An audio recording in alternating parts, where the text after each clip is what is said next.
Work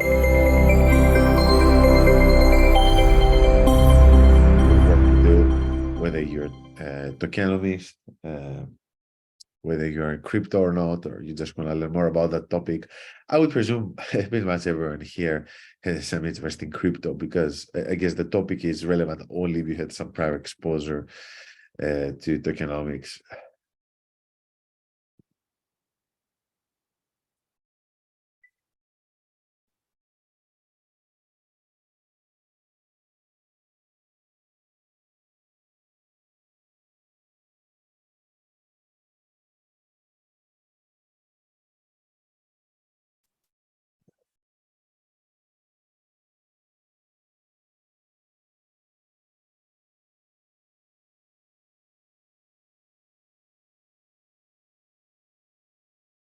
All right, I guess we can get started. There are 14 of us. If anyone else is late, they can always watch the recording later.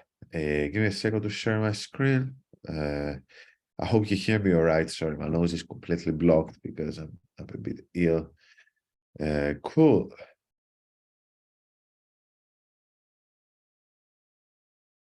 So yeah, today we're gonna talk about tokenomics auditing, which I believe is gonna be one of the next big things in tokenomics. It's an area that I've been personally working on for the last couple of years or so, and I believe that we're gonna be seeing more and more of it in different shapes or forms. I think more researchers are gonna join this area. I think more tokenomics experts will become in this area, and I believe companies in the community will eventually uh, also be looking for this type of service. For those of you who are entirely new to the space of tokenomics, it's something that started about 7-8 years ago through the advent of Ethereum. So Ethereum was the enabler of token economies, and essentially what Ethereum did was it took Bitcoin's technology and used it in order to create some form of virtual computer. Now, that's like a very oversimplified explanation, but long story short, it's essentially created what we now know as Web3. And obviously now this has taken a whole different form with the metaverse and other layer ones and layer zeros and, and all that stuff. So this led to the creation of token economies, as in it became very easy or considerably easier for someone or a company to create a token and then program certain capabilities into a token, or also raise money using a token, which led to the explosion of ICOs we saw in 2017, which now ICOs have a very different form simply because of regulatory issues. And over the course of the last few years, obviously, this whole space has exploded and it keeps growing. Whereas we see all kinds of new trends like decentralized finance, NFTs, et cetera, et cetera. What's special about tokenomics is that it allows the creation and the combination of different types of incentives on a blockchain. Okay, this is what actually drew me in this space. I just find the whole subject fascinating. The fact that you can create not just a product or a service, but you can create a whole system and create artificial incentives in order to, let's say, assist or steer the actors of the system to make the right choices or to achieve certain objectives. So we've seen this in all kinds of, we've seen lots of creativity in this space, whether we're talking about traditional business models such as borrowing and lending being carried over to Web3, or whether we're talking about more complicated and innovative business models, like some of the things we've seen with NFTs. And obviously, tokenomics now has become the epicenter of any project on Web3, simply because it's one of those aspects that if it's not properly built, then the project can actually tank, okay? So tokenomics can really have a huge impact on the success or the failure of a project. And this was seen in quite of a dramatic fashion in recent history. A very famous and unfortunate example is Terra Luna. where again, I presume most of you are familiar with this scenario. I'm not going to elaborate endlessly on it, but for those of you who are new to this space, Terra Luna was an algorithmic stablecoin. Terra was the stablecoin. It was pegged, 1 Terra was $1, and then Luna was a second token that was stabilizing Terra. Has like the analogy. So it was like the Earth and the Moon. So essentially, this was working well for quite a while. I don't remember how long these guys were operating for, but it worked well, like for a few years. Uh, and then when the market started to shift, and when the bull run was about to end, and we started entering into bear market territory, uh, the price crashed. Okay, and essentially the project, it was like completely crushed and was completely eliminated. And the problem with this protocol was that essentially it was good enough to work for some time, but it wasn't good enough to work for like forever. Okay, and actually they tried, the Terra Luna people, they tried to save this using their treasury to do like buybacks and all that stuff, but essentially that wasn't enough. So long story short, what happened? They lost the peg. You can see this in the chart here, and then as soon as they lost the peg, then there were all kinds of opinions as to whether it's going to get up to the peg again or not. But eventually, it started going down and down and down. And within a few days, it went from losing the peg to zero. And that Terra Luna was a very tricky case because it was actually working very well until it didn't. Okay, so it was very difficult to say whether the design was correct or not by simply looking at recent history, simply because you would need to have a proper understanding of how this token is designed and what are some of the weaknesses. Unfortunately, many people lost serious amounts of money, many lives were destroyed. Okay, I actually know the founder, if I'm not mistaken, please correct me if I'm wrong, I think he's under arrest because he was trying to avoid getting arrested, and he was traveling all over the world, and eventually I think Interpol got him. Another sad event from recent history is obviously the FTX scandal with Sam Bankman-Fried, which whom you can see on this image here. So in this particular scenario, there were many dodgy things that were taking place. The major one was that essentially the FTX exchange could issue its own tokens, and then they were issuing those tokens. They were placing them as collateral to get to enter into over leveraged position and trade, okay, which is totally insane. So they were creating an asset, and then they were borrowing against this asset, and then they were placing all these bets, and eventually all this came crashing down. Okay, obviously here the problem was not only in the token economy. This was like a wider problem into how the company operated and how the different channels were interconnected, which when it all came to light, it was like essentially crazy to see what what these people were working on, and how no one actually noticed that it all came crashing down. And another good example of where tokenomics can go bad is they saw sorry, it was called BitCloud at that time. So now this is actually a blockchain that has survived. I'll get to this in a second. So BitCloud was meant to be some kind of decentralized Twitter clone. It was a very interesting protocol, and they were also quite idealistic about how they would go about building that product.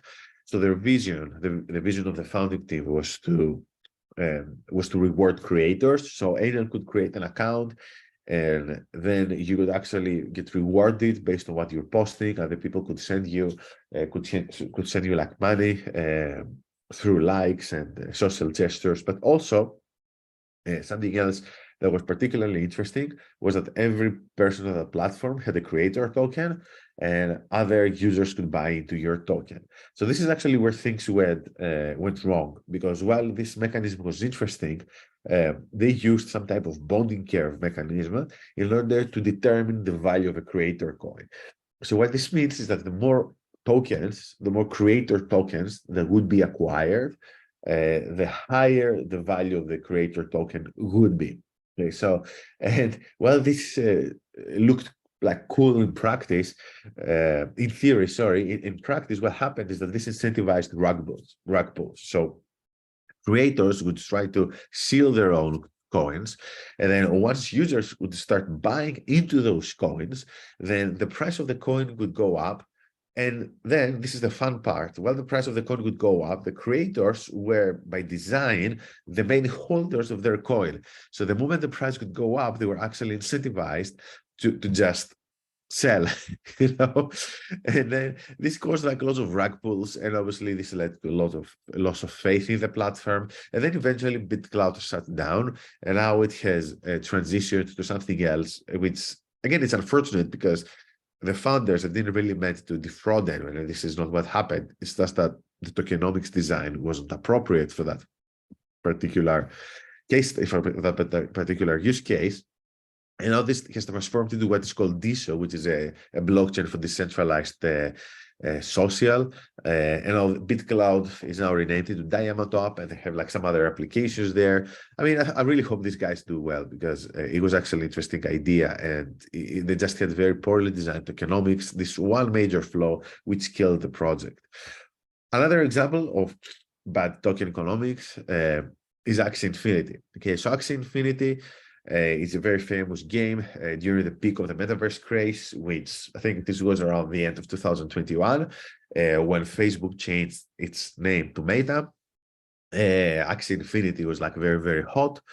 The problem with Axie Infinity is that it has like two cryptocurrencies, and the SLP, which was like a main token, could be earned in all sorts of different ways. Essentially, you had to participate in the game, and then it was like this play to earn model, right? So you would get tokens for doing so, which sounds really cool. Again, in theory, in practice, this creates lots of inflation. And essentially, the problem was that this created an oversupply of these tokens, which actually was working against the price. And when this whole metaverse trend imploded and then the market came crashing down, the price tanked. Okay. And again, it's quite unfortunate because it's a decent game. The tokenomics weren't that bad, but obviously there was this issue with the design. I think that the Axie Infinity team, they tried to fix this, doing some buybacks, etc. But in one way or another, this is one of those problems that could have been easily identified in the beginning. Okay, they didn't. So I do think that, and that's, I think, a common thread between all those stories that we saw, that things were working fine for a couple of years until they don't. And something which is also quite important to state, is that bull runs can be very tricky, because during a bull run, all kinds of ideas can work. A bull run doesn't really expose the flaws of a design, okay? And this can actually be very, very tricky, because when things go bad, they can go bad very, very fast, as we saw with some of those examples. And that's why I believe that tokenomics auditing is going to be one of the next big trends in tokenomics. Because tokenomics auditing, the objective of tokenomics auditing is to prevent these types of issues from arising before they arise. Okay, so the objective is to provide an assessment of a token economy, as in, does the token economy achieve its goals? Are there any weaknesses?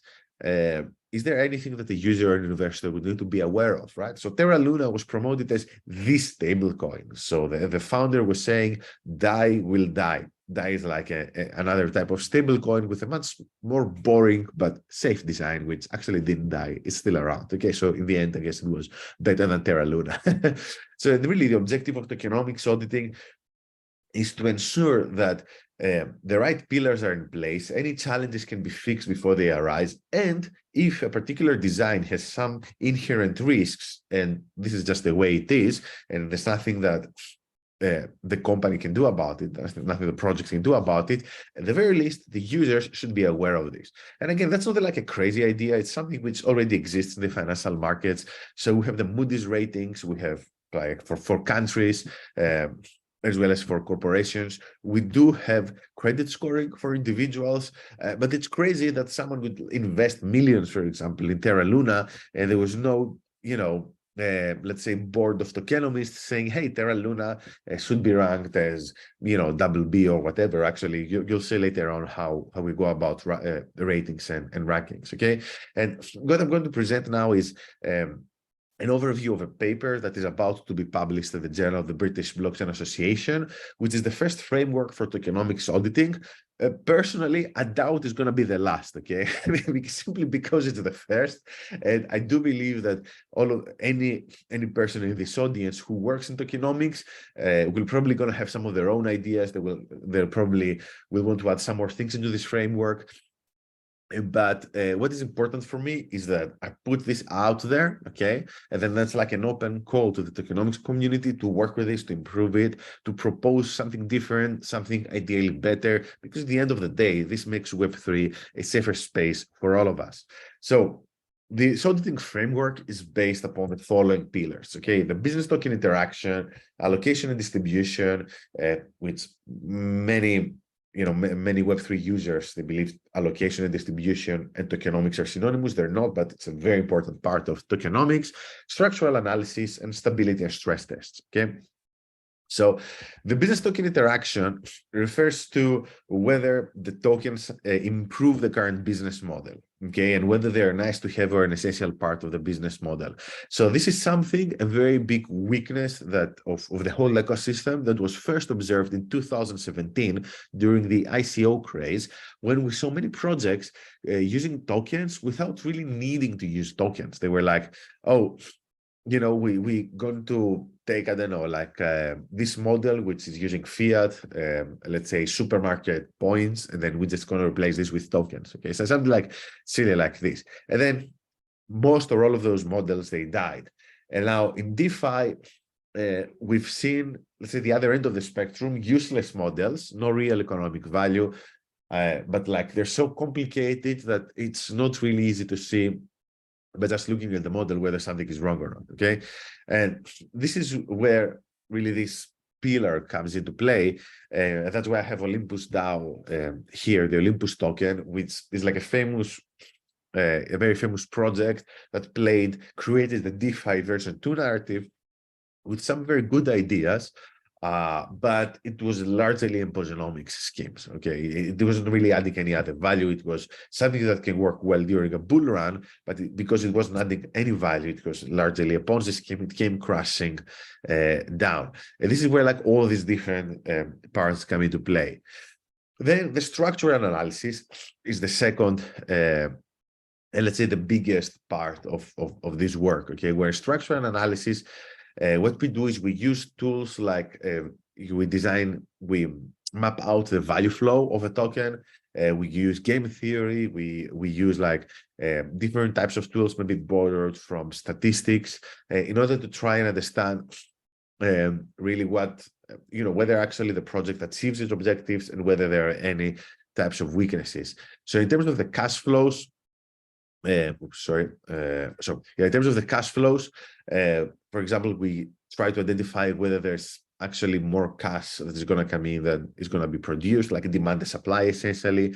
The economic agents involved in the ecosystem, which now some ecosystems have become very, very complicated with many different types of agents.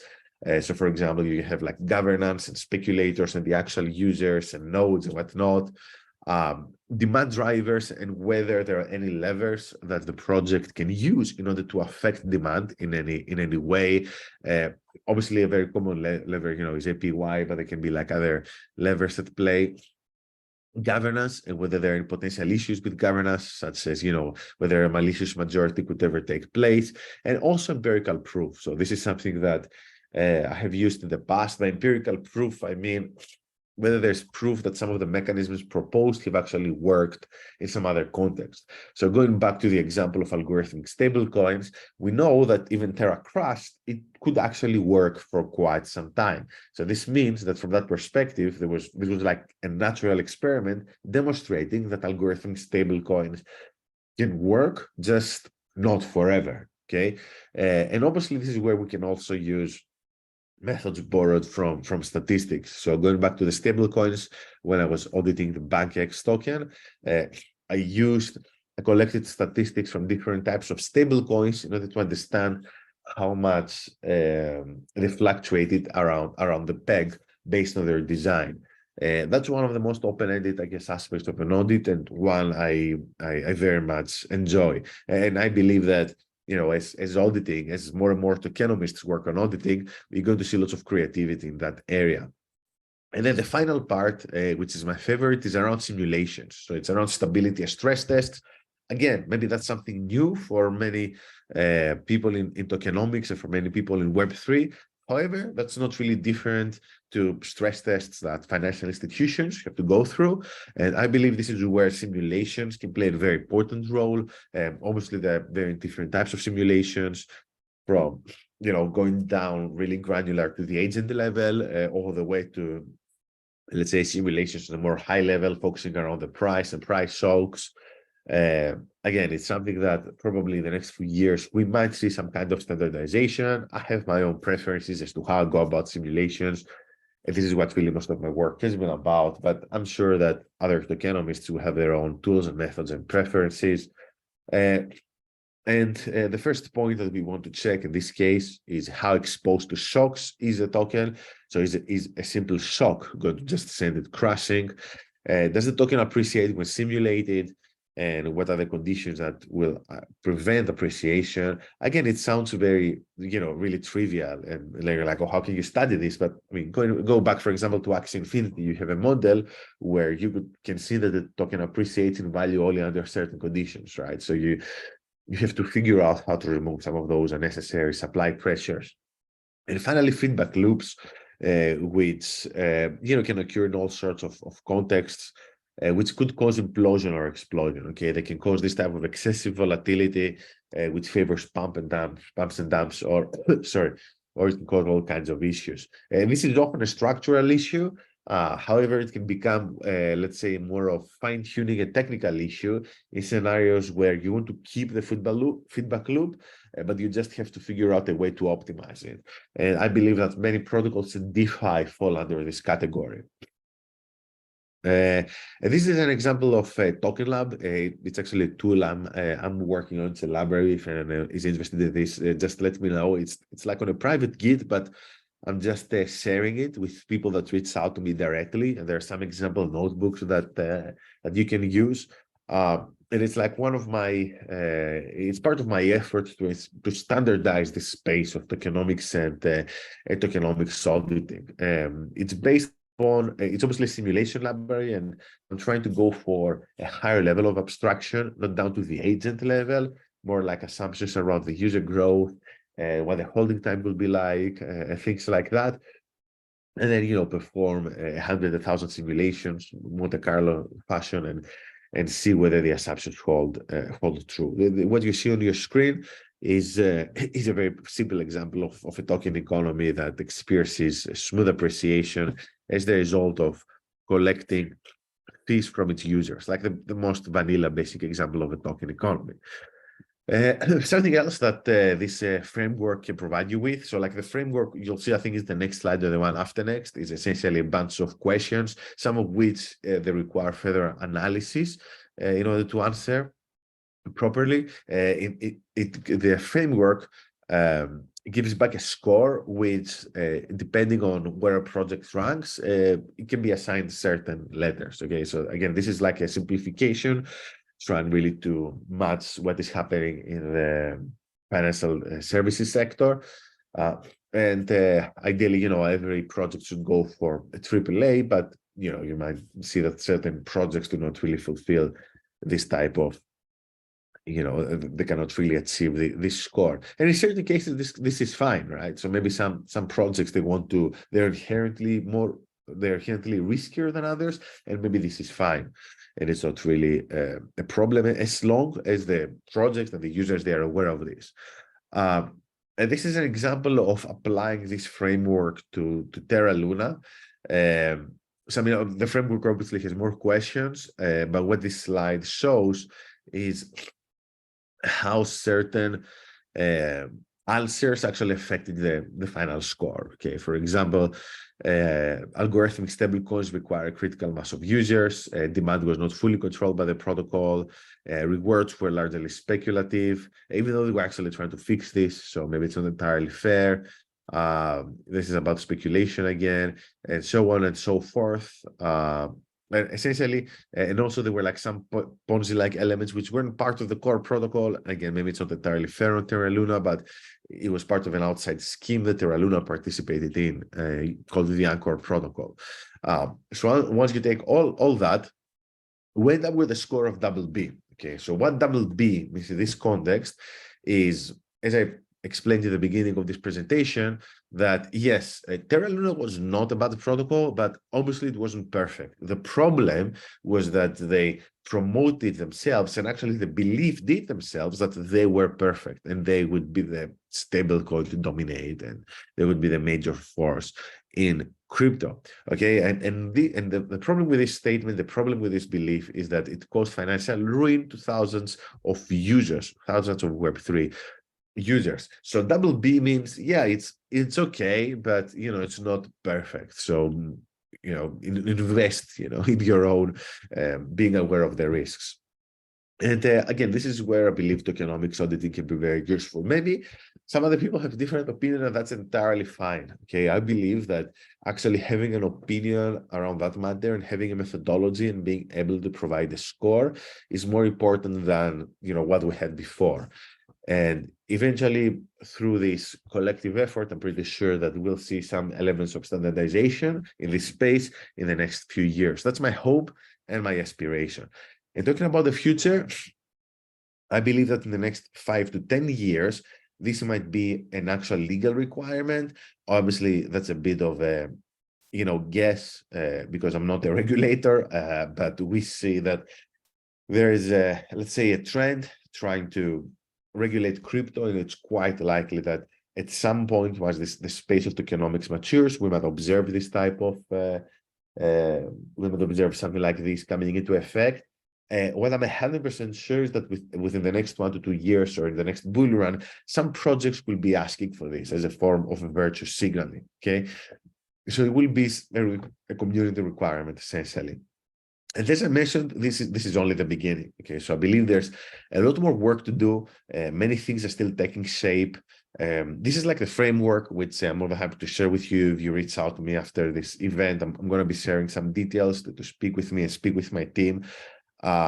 And you can see like the different questions in this framework, as well as the scoring. Again, maybe you have a different opinion about how some of those things should be scored. That's fine. More than happy to hear about this, and maybe we can work in the near future on a version 2 of that framework. So if you want to know more, if you want access to this presentation, feel free to reach out to me. That's like my personal email, if you want to check. Also, with the Tesseract Academy, we have a course on tokenomics. If you want access to this, feel free to reach out to me, because it's not publicly available on the website, but it's free. And the paper is going to be actually available on the Journal of the British Blockchain Association soon. They've not notified me of the exact date, but it should be up on their website definitely some point in June, and I think it's going to be out in the next issue, which I think is coming out in July or August. I'm not 100% sure. And also, in the meantime, an announcement: I'm now also working with Hacken, the big smart contracts auditing firm. Now we have a new tokenomics design and auditing department.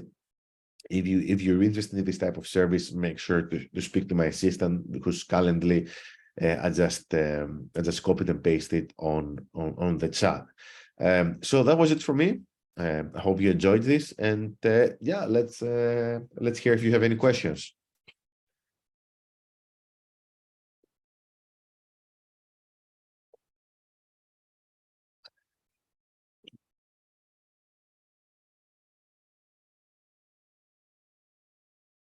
Thank you. I hope you found this informative. Well, we'll also be uploading this presentation on the website of the Tesseract Academy. So if you want to get the deck, just drop me an email. Yeah, thank you, Eleanor. Hope you found this useful.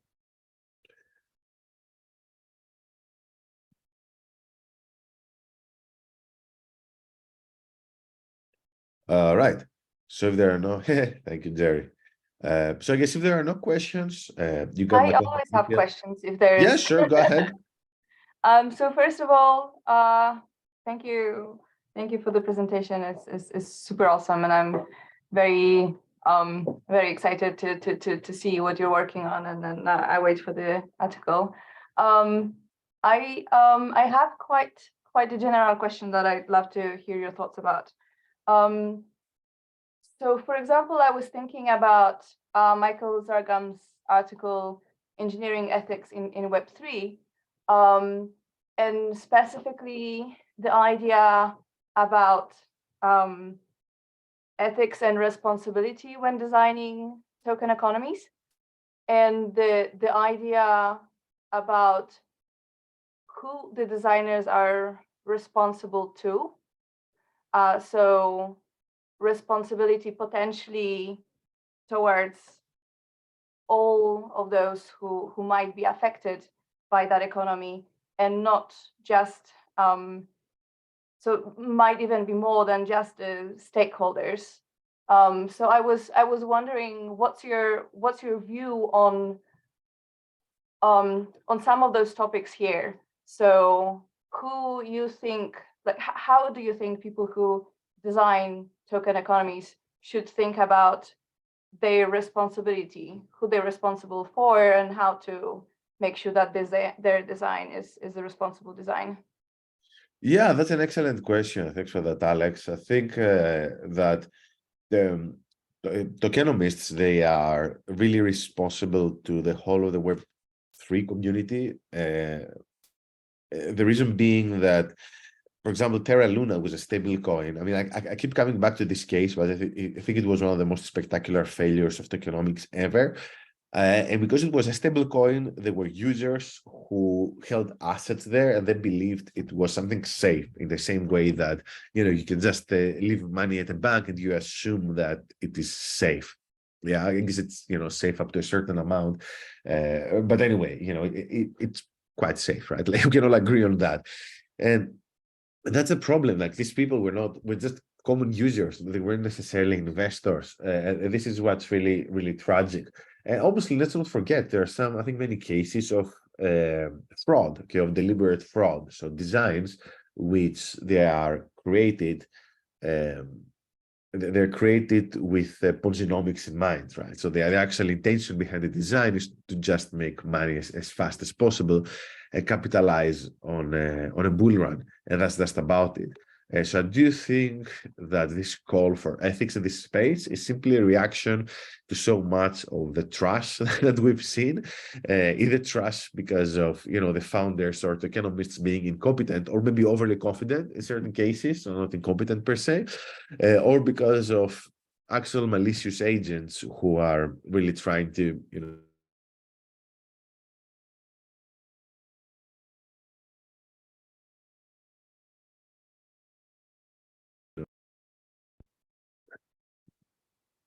Yeah, so I hope that answers your question.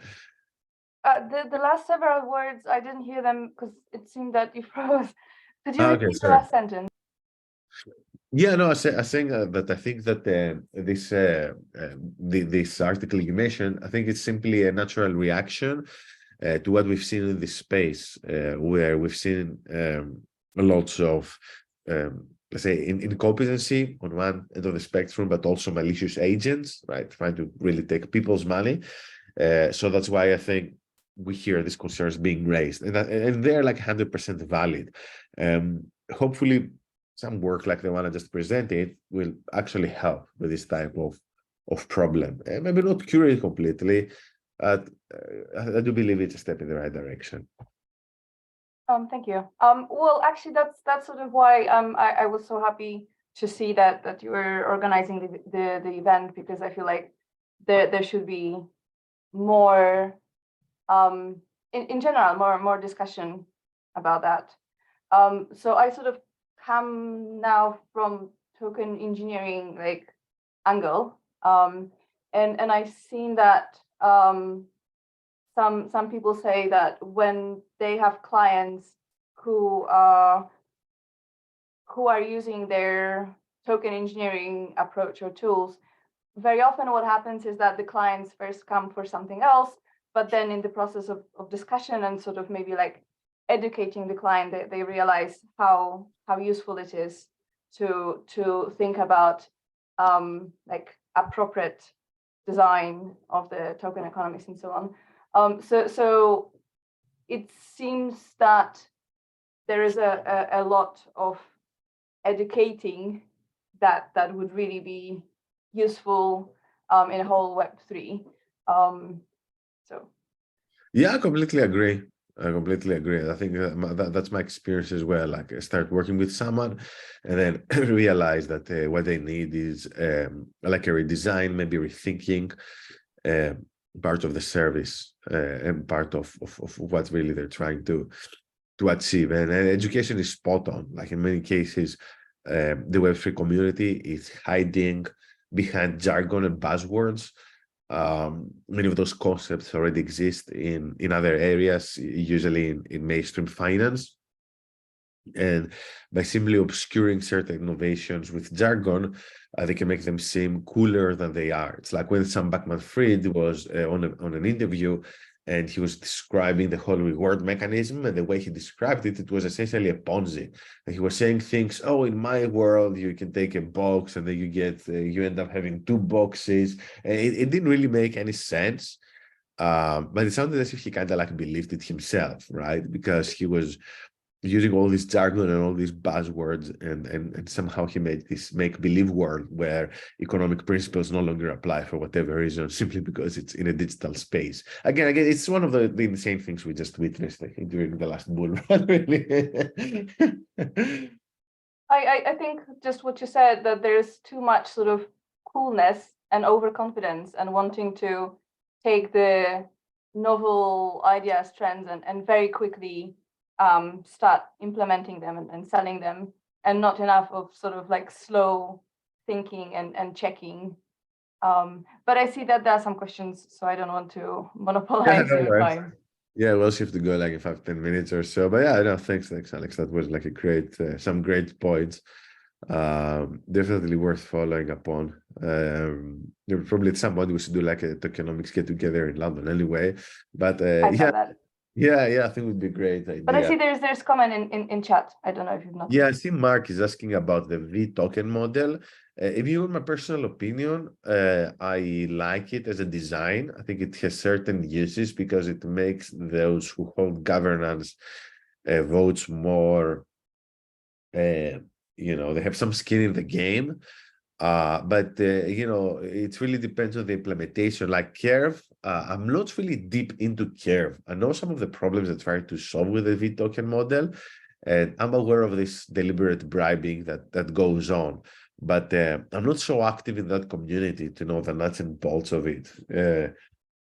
I presume you must be referring to some kind of winner takes all effect, which I guess it could happen. I don't think that the V token model prevents this. If anything, it probably incentivizes, it gives more power to those who are early in this game, which can be problematic in certain ways, but I don't think it's a bad idea in and on itself. Okay, thanks. And I wanted to like ask a follow-up question to that. So yeah, sure. The token in itself doesn't necessarily have any value. Okay, we can debate about governance values, but I see cash flows as what really adds values. But then you add the VE model saying that, okay, to add value to this token, we want to give extra voting power to other token holders who lock this, lock this up for an extended period of time, showing their faith. To me, it seems more like a way to negate selling pressure than really a value capture mechanism. Do you agree with that, or do you think like I'll tell you what, the value capture is having skin in the game. Like obviously staking alone, it's a good mechanism to pump the value of a token. Okay, no one denies this. No one denies that's part of the motivation behind it. Okay, that's there. However, the thing is that you don't want to just hand out governance tokens for no reason at all. All right, so you want to provide governance tokens to people who have some form of skin in the game. And this really is about aligning incentives. I'm not saying the V token model is the only way to do this, but it's one mechanism to do it. But what's important is in any form of governance, to make sure that in any form of governance is to make sure that the incentives of those governing, they're actually aligned with what's best for the community as well. I guess, yeah, saying, look, you're just going to have to stake a large amount of tokens to have even a single vote is just really one way to do it. And then you can do other things, you know, like provide more rewards to those who vote or those who vote fast. I mean, I've participated in designs of this kind. It's always the same challenges. It's the same challenges that I guess any participatory democratic system is facing. Yeah. Okay, thanks. I tend to agree. Thanks for your answer. Perfect. Yeah, thanks for asking. Always happy to talk about economics. Cool. Anyone else?